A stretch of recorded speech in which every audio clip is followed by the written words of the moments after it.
Hello and welcome back to another round of stocks. So if someone decides to enter the market and that they want to buy stocks, one question would immediately arise: what do I buy? Now, this episode isn't going to try to tell you what you should buy, but we'll dive into how people address that question.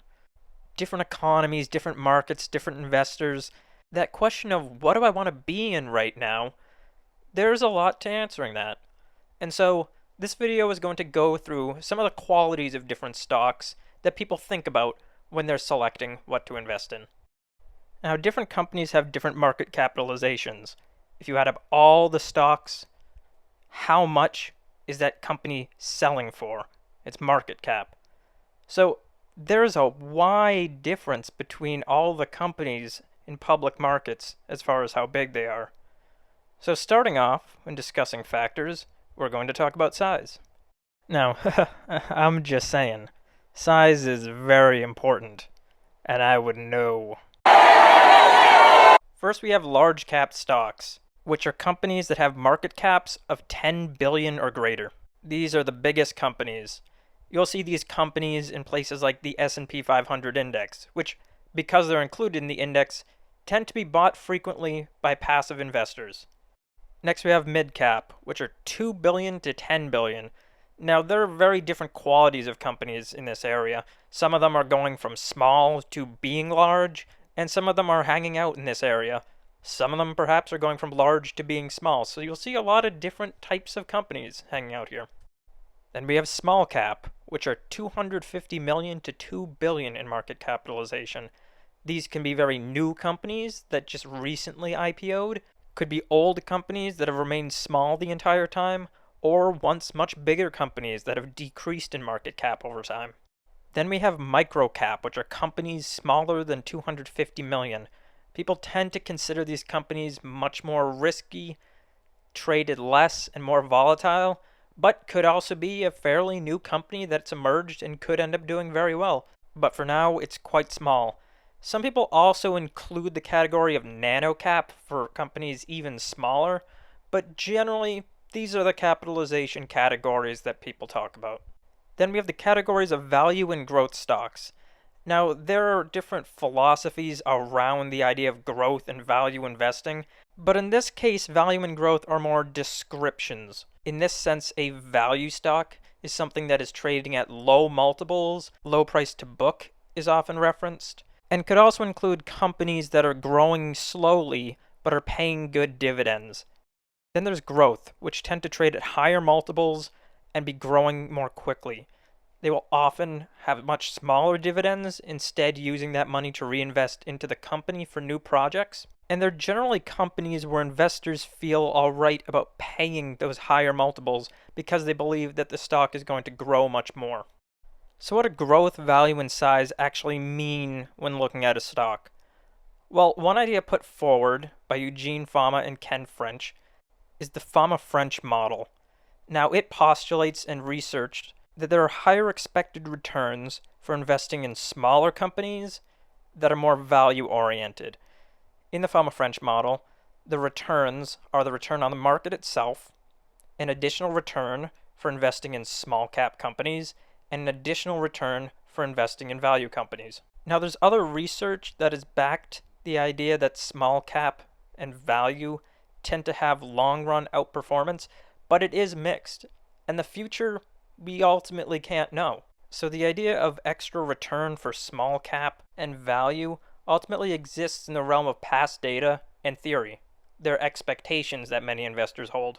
An updated version of the Fama French model, the 5-factor model, was also developed, which added 2 additional factors: a profitability factor, which holds that companies with robust operating efficiency have an added performance over companies that have weak operating efficiency, and then an investment factor, which holds that companies that invest conservatively have an added return over companies that invest aggressively.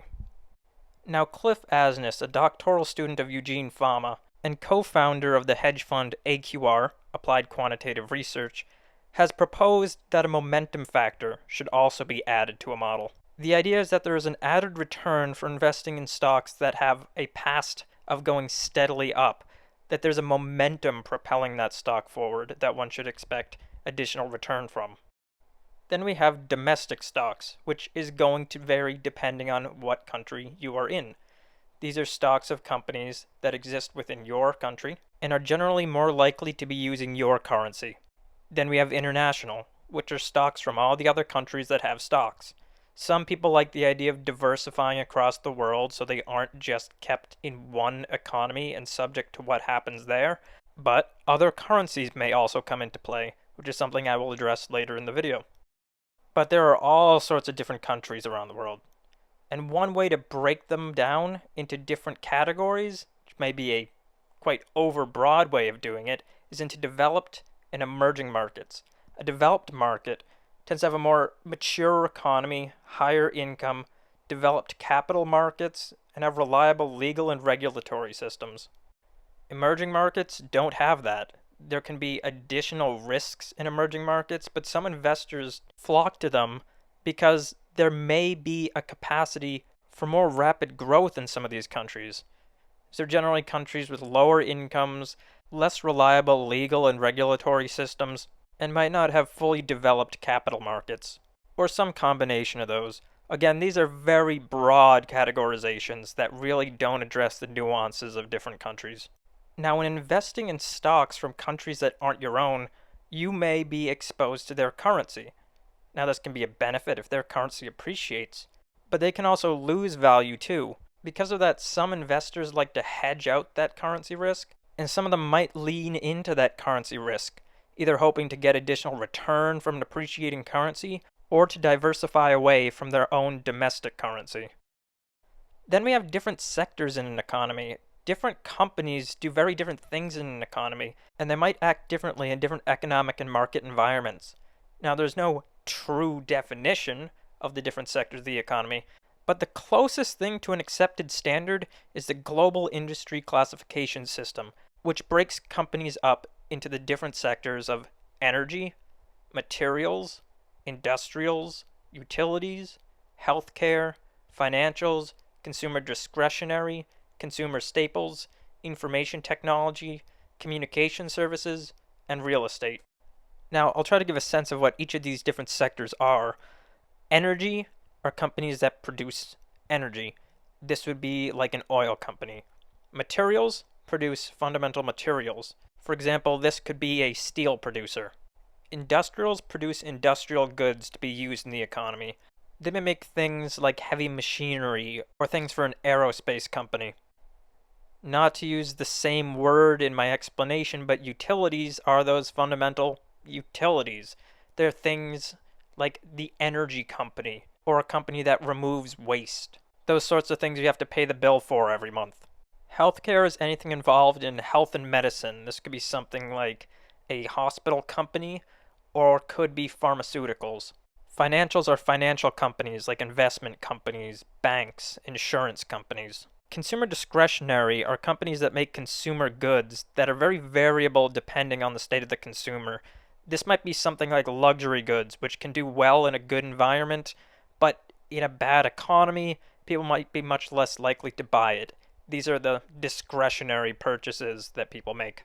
Consumer staples, on the other hand, are those purchases that people make reliably. This would be things like food and everyday goods. Information technology is what people generally think of when they hear the word tech. These are software companies, computer companies, really actually can be anything, as long as it's a company that produces a technology that is used for information. Communication companies are the companies that are in the business of communicating. These can be companies like phone companies, but also have an overlap with information technology and could include things like Facebook or Google. Companies whose products or services are used in communication. Real estate are companies that operate real estate, own real estate, or are often REITs. Their fundamental business is based on real estate itself. Now, there's no guarantee of what a company is going to do or how its stock will perform, but generally, in a bull market, technology, financials, and consumer discretionary tend to outperform. However, in a bear market, we tend to see outperformance from utilities and consumer staples. So these are some different ways of trying to categorize stocks. And again, they're broad classifications, and every investor with different needs and beliefs is going to tend to gravitate towards different things. I hope you found this useful, and if you're interested in seeing more as I go further into finance, then please do subscribe. But until then, have a scrumptious? Have a scrumptious day.